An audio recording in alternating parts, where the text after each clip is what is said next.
Mata TV YouTube Indonesia dengan bangga mempersembahkan sebuah storytelling kekinian abad ini diangkat dari karya besar S.H. Mintarja yang sangat populer di masanya, berlatar belakang kisah tanah Jawa masa lampau, tepatnya di penghujung kejayaan kerajaan tanah Jawa dengan judul Api di Bukit Menoreh.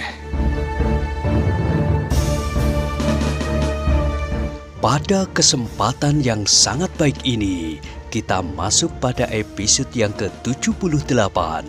Selamat menikmati. Pada episode sebelumnya telah diceritakan, Ki Sumangkar melihat pertempuran itu dengan dada yang berdebar-debar.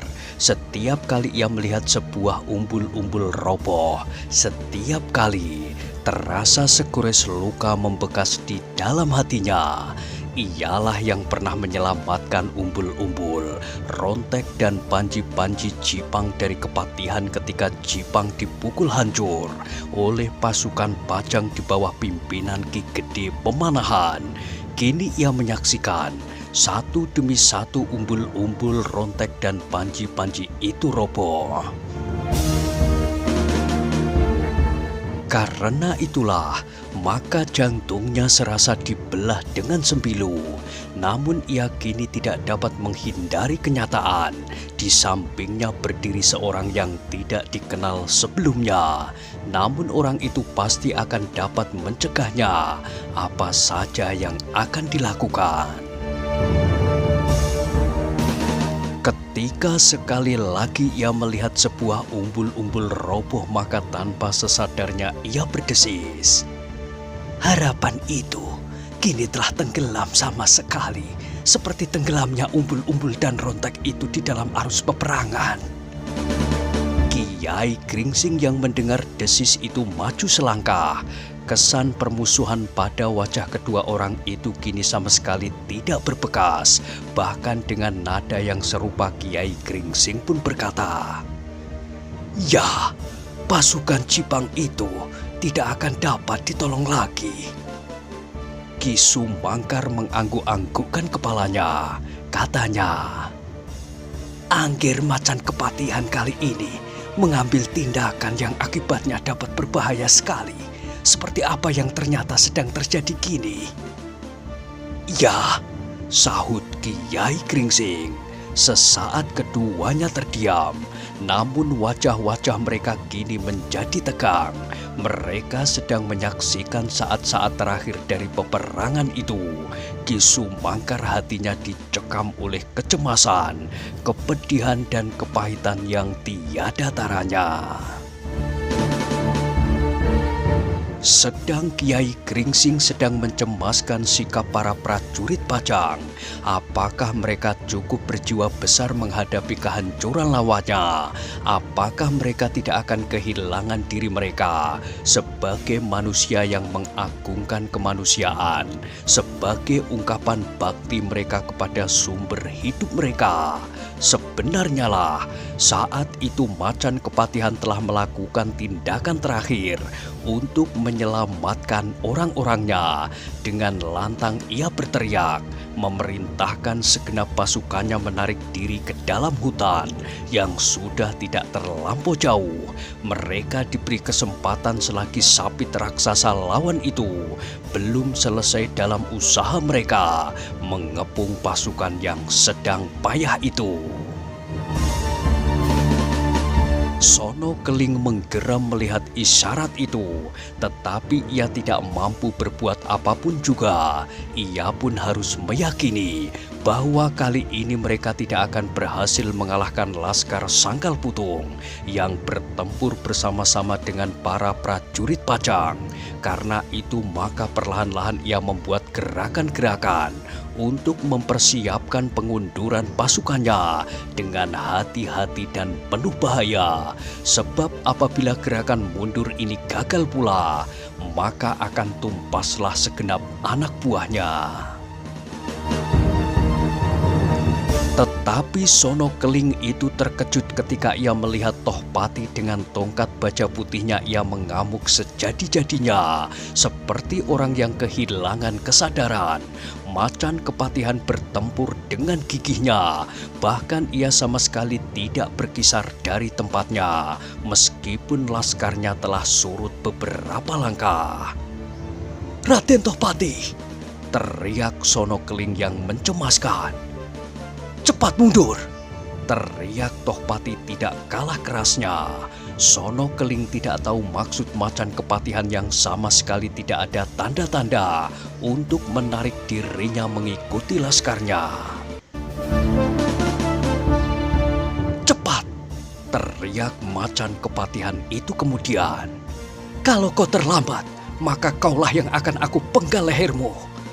Sono Keling menggigit bibirnya. Kedua senjatanya masih bergerak dengan cepatnya, melindungi dirinya. Berkali-kali ia meloncat menyelamatkan diri dari terkaman Agung Sedayu yang menjadi semakin garang, sehingga sekali-sekali Sono Keling mengeluh di dalam hati. "Gila adik Untara ini!" Namun perintah Macan Kepatihan yang terakhir benar-benar mengejutkannya. Bahkan Untara pun terkejut pula mendengar perintah Macan Kepatihan yang keras bagi anak buahnya. Tetapi Sono Keling tidak berani melawan perintah itu. Perlahan-lahan ia menarik dirinya. Di antara pasukannya mengundurkan diri ke tepi padang yang berbatasan dengan hutan. "Licik!" geram Untara. Namun ia tidak yakin akan perkataannya sendiri. Apa yang dilakukan oleh Macan Kepatihan adalah suatu sikap wajar yang mencerminkan kematangannya dalam olah peperangan. Apabila terasa bahwa pasukannya tidak mungkin bertahan lebih lama lagi, maka pasti dicari jalan untuk menyelamatkan diri. Untara segera mengetahui apa yang sedang dilakukan oleh Macan Kepatihan itu. Karena itu, maka segera jatuhlah perintahnya untuk memecah pasukan lawan sebelum berhasil menyembunyikan diri di balik pepohonan dan lenyap ke dalam hutan. Pasukan Pajang pun serentak mendesak maju. Mereka mencoba untuk mengurungkan usaha Macan Kepatihan dengan menggagalkan gerak mundur yang teratur itu. Betapa beratnya usaha yang dilakukan oleh Macan Kepatihan dan senopati-senopati bawahannya. Tekanan prajurit Pajang semakin terasa menekan hampir tak tertahankan. Hanya kesadaran mereka bahwa apabila gelar mereka terpecah sebelum mereka mencapai hutan, berarti kehancuran mutlak. Itulah yang masih tetap mengikat mereka dalam satu kesatuan. Macan Kepatihan melihat tekanan yang semakin lama semakin menjadi pepat. Itulah sebabnya, maka tiba-tiba ia melontar jauh ke samping dan segera melepaskan Untara dari lingkaran perkelahian. Dengan garangnya ia berloncatan melindungi pasukannya yang masih mencoba mencapai jarak yang semakin dekat. "Gila!" geram Untara. Dengan satu ayunan tongkat, ia melihat dua prajuritnya jatuh terkapar di tanah. Karena itu alangkah marahnya Senopati Pajang itu. Dengan serta-merta ia meloncat mengejar Macan Kepatihan. Tetapi Macan Kepatihan selalu berusaha menjauhinya. Di antara prajurit Pajang ia berloncatan sambil memutar senjatanya untuk menahan arus pasukan Pajang yang menjadi semakin deras. Setiap kali ia meluncur seperti tatit mencari tempat baru untuk melepaskan kemarahannya dan menahan arus lawan. Sekali lagi Untara menggeram. Dengan marahnya ia mendesak terus mengejar Macan Kepatihan. Namun Macan Kepatihan selalu berloncatan kian kemari. Sono Keling yang melihat Macan Kepatihan segera menyadari bahwa Macan Kepatihan dengan caranya berusaha mencoba menghambat gerak maju pasukan Pajang. Perkelahian di dalam lingkungan prajurit-prajurit Pajang melawan Tohpati yang berkeliaran itu berpengaruh juga atas gerak maju pasukan Pajang, sebab mereka selalu saja memperhatikan jangan-jangan tongkat Tohpati itu tiba-tiba hinggap di punggung mereka atau kepala mereka, terpecahkan oleh tongkat baja putih yang mengerikan itu. Tetapi Sono Keling tidak dapat berbuat lain daripada membawa pasukannya mengundurkan diri. Meskipun demikian, ia melihat beberapa orang yang terlalu setia kepada Macan Kepatihan membatalkan niatnya untuk beringsut mundur. Bahkan seperti Macan Kepatihan, mereka menceburkan diri mereka ke tengah-tengah pasukan lawan, seperti serangga yang menyeburkan diri mereka ke dalam api. Namun usaha Macan Kepatihan dan beberapa orang yang setia kepadanya itu berguna pula.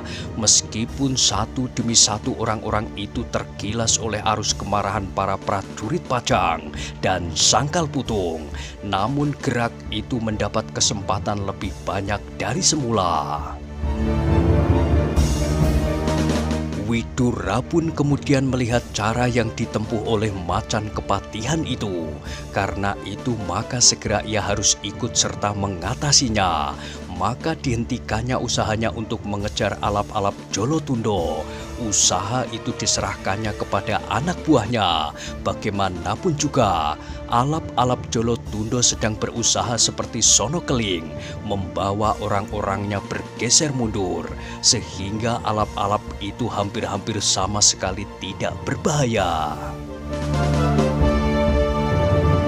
Dengan tangkasnya Widura pun mencoba menyusup di antara prajurit Pajang sendiri. Ia melihat Macan Kepatihan semakin lama semakin dekat ke sayapnya, sebab Untara selalu berusaha mengejarnya dengan penuh tanggung jawab. Tiba-tiba Widura berhasil berdiri berhadapan dengan Senopati Jipang itu. "Setan tua!" teriak Tohpati. "Kau mencoba mengganggu aku, Paman Widura?" Widura tidak menjawab, tetapi pedangnya terjulur lurus ke arah dada Macan Kepatihan. Namun Macan Kepatihan itu dengan garangnya menggeram dan menghindar, melepaskan diri dari tusukan pedang itu, sekaligus dengan melontarkan serangan balasan. Tongkatnya terayun dengan derasnya ke arah pelipis Widura. Namun Widura pun segera berhasil menghindarkan dirinya. Cepat ia beringsut ke samping dan meloncat kembali dalam satu putaran menyambar lambung lawannya. Tetapi Tohpati tiba-tiba meloncat jauh-jauh dan sesaat kemudian ia telah tenggelam dalam hiruk pikuk pasukan Pajang. Sekali-sekali tampak tongkatnya terayun-ayun dan bertebarlah para prajurit Pajang menjauhkan diri daripadanya. Widura melihat peristiwa itu dengan darah yang mendidih. Ketika ia meloncat maju, dilihatnya Untara pun telah sampai pula di samping Macan Kepatihan itu. Dada Macan Kepatihan berdesir ketika ia melihat dua orang senopati Pajang itu bersama-sama datang kepadanya. Sesaat ia diam mematung sambil berpikir, namun tiba-tiba ia meloncat dengan cepatnya, menyusup masuk ke dalam lingkungan prajurit-prajurit Pajang sambil mengayunkan tongkatnya kian kemari. Dengan loncatan-loncatan yang panjang, ia berusaha meninggalkan Widura dan Untara, namun sama sekali tak dikehendakinya untuk ikut serta mundur bersama-sama dengan pasukannya. Sebab dengan demikian, apabila ia ikut serta menarik diri, pasukan Pajang akan mendapat kesempatan seluas-luasnya untuk memecah pasukannya yang telah menjadi semakin parah. Widura dan Untara ketika melihat Tohpati mencoba menghilang di antara pasukannya, segera mengejarnya. Tetapi Untara dan Widura tidak dapat berbuat seperti Tohpati. melanggar siapa saja yang berada di hadapannya, menerjang dan bahkan menginjak tubuh yang terdorong jatuh. Untara dan Widura harus mencari jalan di antara mereka, kadang-kadang menunggu seseorang menyibak, dan kadang-kadang harus mendorong seseorang ke samping, tetapi tidak sekasar Tohpati. Untara dan Widura tidak dapat mencari jalan dengan memutar pedangnya di antara laskarnya sendiri. Dan laskarnya pun tidak akan berdesak-desakan menyisih, seperti apabila mereka melihat Tohpati dengan beberapa orang yang paling setia kepadanya lewat di antara mereka. Meskipun para prajurit Pajang bukanlah prajurit-prajurit pengecut, namun mereka pasti masih harus mempunyai berbagai pertimbangan untuk langsung berhadapan dengan Macan Kepatihan beserta tongkat baja putihnya. Karena itulah, maka Untara dan Widura tidak dapat cepat menyusul Tohpati. Meskipun demikian, Tohpati itu tidak terlepas dari pengamatan mereka. Kemana Tohpati itu pergi, maka Untara dan Widura selalu berada di belakangnya. Dengan demikian, maka Tohpati pun tidak mempunyai keleluasaan untuk bertempur di satu titik. Setiap kali ia harus melontar pergi meninggalkan seorang atau dua orang korban luka, atau bahkan ada pula yang tak mampu bertahan karena hantaman tongkat baja putih itu. Tetapi para prajurit Pajang bukannya dengan sukarela menyerahkan diri mereka. Dengan gigih mereka memberikan perlawanan apabila mereka sudah tidak mungkin lagi untuk menghindar. Dengan demikian, maka baju dan bahkan segenap pakaian Tohpati itu telah dibasahi bukan saja oleh keringat yang mengalir semakin deras, namun percikan-percikan darah telah menodainya di sana-sini. Goresan-goresan yang bahkan ada yang cukup dalam dan panjang telah membekas di tubuh itu, seperti guratan-guratan pada tubuh seekor harimau dalam rampokan di alun-alun. Seekor macan jantan yang garang yang dilepaskan di alun-alun di antara prajurit bertombak dalam hari-hari besar yang khusus itu. Demikianlah, itulah keadaan Macan Kepatihan yang tidak kalah garangnya dengan harimau jantan yang betapapun besarnya. Di sayap kanan, Agung Sedayu yang mencoba memberikan tekanan yang semakin berat kepada Sonokeling selalu berusaha untuk tidak memberi kesempatan kepada Senopati Jipang itu mengatur anak buahnya menarik diri dari peperangan, apalagi dibantu oleh Hudaya yang lebih cakap daripadanya mengatur pasukannya. Namun ternyata Sonokeling masih mampu juga perlahan-lahan menarik seluruh pasukannya dengan teratur. Meskipun beberapa kali mereka mengalami kesulitan, satu-satu anak buahnya berjatuhan, namun baginya tidak ada cara lain yang lebih baik. Cara itu adalah cara yang paling sedikit menyerahkan korban-korban di antara anak buahnya itu. Agung Sedayu yang sedang dengan gigih bertempur melawan Sonokeling yang bertempur dengan olah pelayu di dalam suasana yang paling mungkin dilakukan itu tiba-tiba terkejut ketika terjadi hiruk-pikuk di belakangnya. Ketika ia berpaling, dilihatnya kilatan-kilatan tongkat baja putih di antara ujung senjata anak buahnya. Dalam cahaya matahari yang semakin rendah, tongkat itu memantulkan sinarnya yang sudah menjadi kemerah-merahan. Dada Agung Sedayu berdesir ketika sekali lagi Sonokeling menarik diri jauh-jauh daripadanya. Ia tidak mengejarnya, bahkan kemudian ia terpaksa memperhatikan apakah yang terjadi dalam hiruk pikuk itu. Agung Sedayu melihat beberapa orang terpaksa menyibak. Hudaya yang terluka itu pun terpaksa menjauh dari ayunan tongkat baja putih itu. Ia sama sekali tidak sekedar menyelamatkan nyawanya, tetapi dengan penuh kesadaran dan perhitungan, beberapa orang telah berusaha secara bersama-sama mengepung macan kepatihan yang sedang mengamuk itu. Desis Agung Sedayu. Macan yang garang itu sampai di sayap ini pula. Sekali ia berpaling kepada Sono Keling, betapa ia mengumpat di dalam hatinya. Sono Keling telah menjadi semakin jauh. Tanpa Agung Sedayu usahanya menjadi bertambah lancar. Berangsur-angsur ia membawa anak buahnya semakin jauh mendekati hutan yang berada tidak jauh lagi dari mereka. Tetapi Agung Sedayu tidak dapat membiarkan macan kepatihan merusak orang-orangnya di belakang garis peperangan. Karena itu, dengan serta-merta ia meloncat surut dan langsung masuk ke dalam lingkaran pertempuran itu. Macan kepatihan melihat Senopati di sayap kanan itu. Dengan serta-merta ia menyerangnya. Namun Agung Sedayu berhasil menghindarinya. Bahkan dengan kelincahannya ia segera menyerangnya kembali.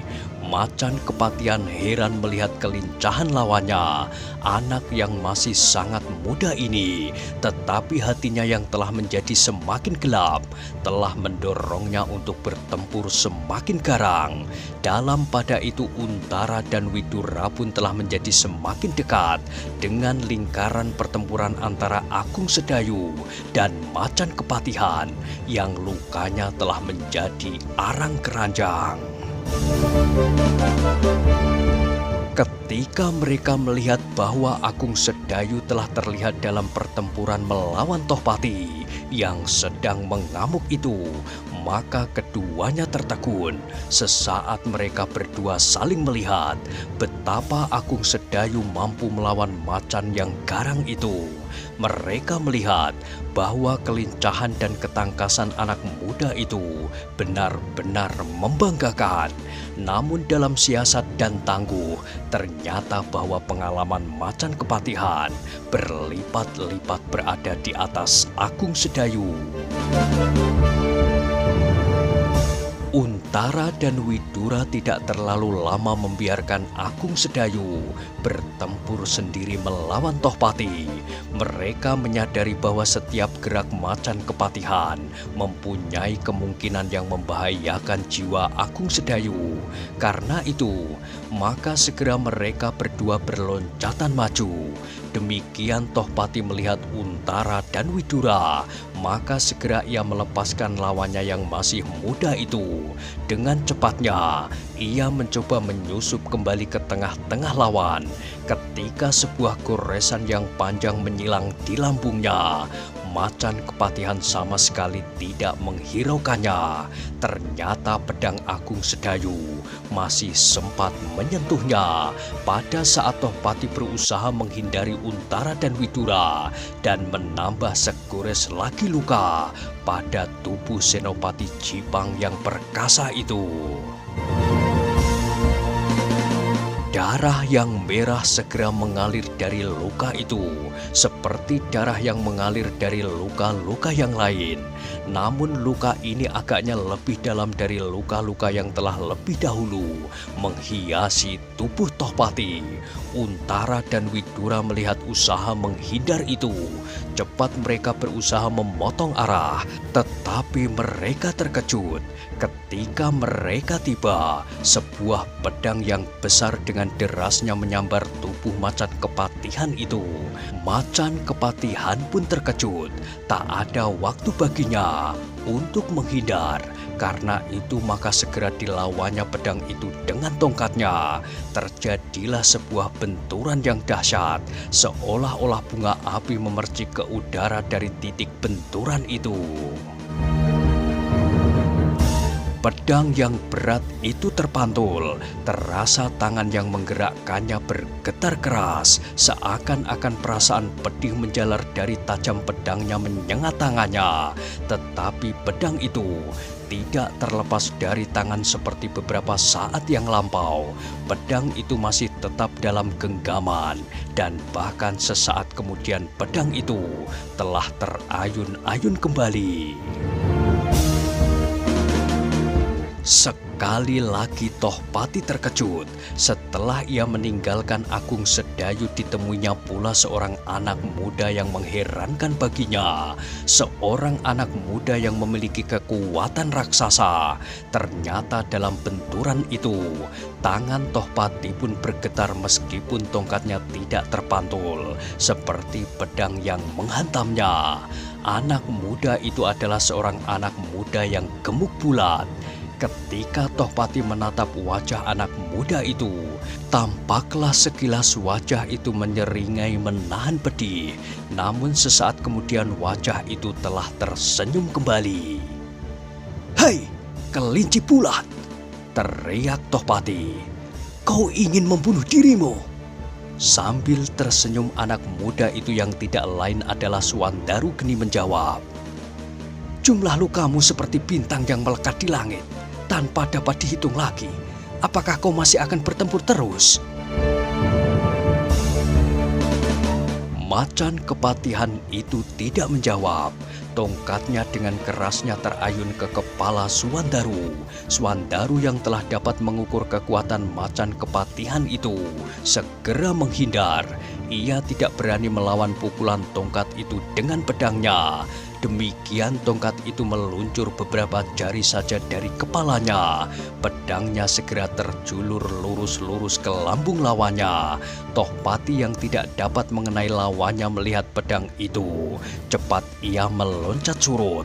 Namun kembali ia terkejut sekali. Agung Sedayu telah berada di sampingnya sambil menggerakkan pedangnya pula. Cepat macan kepatihan melontarkan diri jauh-jauh. Ia berusaha menghindari setiap senopati pajang. Ia hanya ingin menahan arus desakan pasukan lawannya atas pasukannya yang sedang mundur. Namun tak teraba apa yang tersembunyi di dalam hatinya. Berkali-kali terngiang di dalam dadanya. "Serangan ini akan merupakan serangan terakhir bagiku." Tohpati itu pun kemudian mengayun-ayunkan tongkatnya sambil berloncatan di antara para prajurit pajang.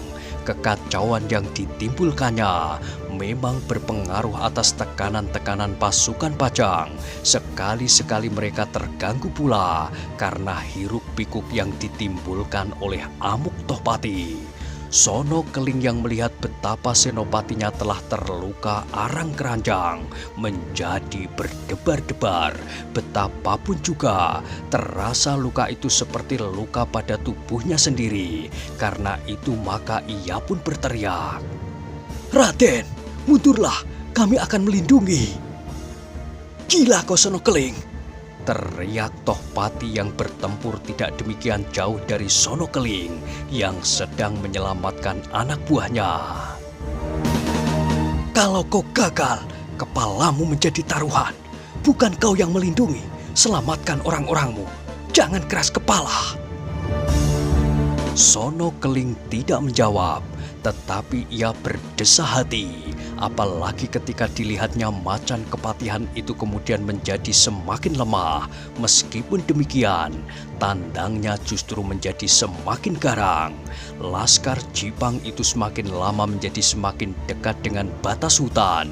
Di sana-sini telah bertebaran gerumbul-gerumbul liar. Ternyata keadaan medan telah memberikan sedikit perlindungan kepada sisa pasukan Jipang itu. Sesaat lagi mereka telah sampai ke batas hutan dan sesaat lagi matahari pun akan tenggelam di bawah cakrawala. Tetapi waktu yang sesaat itu adalah waktu yang menentukan bagi macan kepatihan sendiri yang mati-matian mencoba melindungi anak buahnya sejauh-jauh yang dapat dilakukannya. Setiap kali goresan-goresan di tubuhnya itu bertambah-tambah juga. Setiap kali ia menghindari seorang senopati Pajang, maka setiap kali ditemuinya senopati yang lain, seakan-akan segenap jalan telah tertutup rapat baginya. Untara, Widura, Agung Sedayu dan anak yang gemuk bulat itu, anak yang mewakili anak-anak muda Sangkal Putung, tidak seperti dalam pertempuran yang terdahulu. Maka kini Swandaru telah memiliki bekal dari gurunya, Kiai Gringsing, meskipun belum setinggi Agung Sedayu.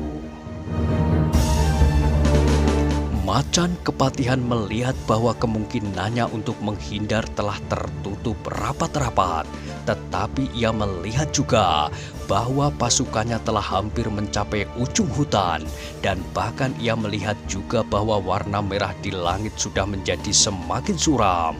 Setiap pemimpin kelompok prajurit Pajang telah berusaha untuk memperlambat gerakan mundur pasukan Jipang, tetapi setiap kali usaha mereka terganggu oleh hiruk-pikuk yang ditimbulkan oleh Tohpati dan beberapa orang yang terlalu setia kepadanya.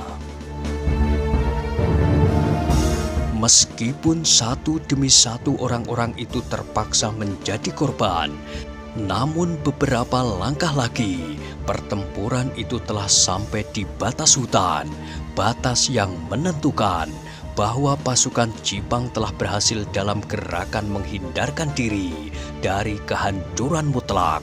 Meskipun untuk tujuan itu, korban harus berjatuhan. Dalam pada itu Macan Kepatihan masih juga berjuang sekuat-kuat tenaganya dalam hiruk-pikuk yang semakin riuh, dalam ketegangan yang semakin memuncak, sejalan dengan jarak hutan yang semakin pendek dan matahari yang semakin rendah. Betapa Macan Kepatihan harus berjuang melawan prajurit-prajurit Pajang yang berkerumun di sekitarnya seperti semut mengerumuni gula. Namun sekali-kali lingkaran prajurit Pajang itu menebar apabila tongkat Tohpati terayun berputaran, tetapi Widura, Untara, Agung Sedayu dan Swandaru tidak turut berpencaran mundur. Mereka siap menunggu setiap kemungkinan dengan pedang di tangan mereka. Setiap kali Macan Kepatihan meloncat ke salah seorang dari mereka, maka pedang di dalam genggaman menyambutnya dengan penuh gairah, dan setiap kali pula tubuh Tohpati menjadi bertambah rapat, dihiasi dengan luka-luka yang mengalirkan darahnya yang merah, seakan-akan warna merah bara yang menyala. Tetapi tubuh Tohpati itu adalah tubuh yang terdiri dari kulit, daging, dan tulang. Betapa besar tekad yang menyala di dalam dadanya, namun kekuatan tubuhnya ternyata sangat terbatas sebagai tubuh manusia biasa, sehingga semakin lama macan yang garang itu pun menjadi semakin lemah, meskipun tekadnya sama sekali tidak surut.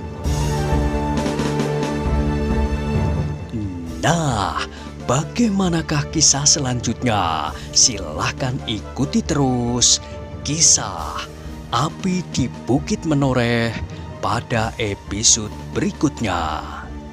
Sampai jumpa.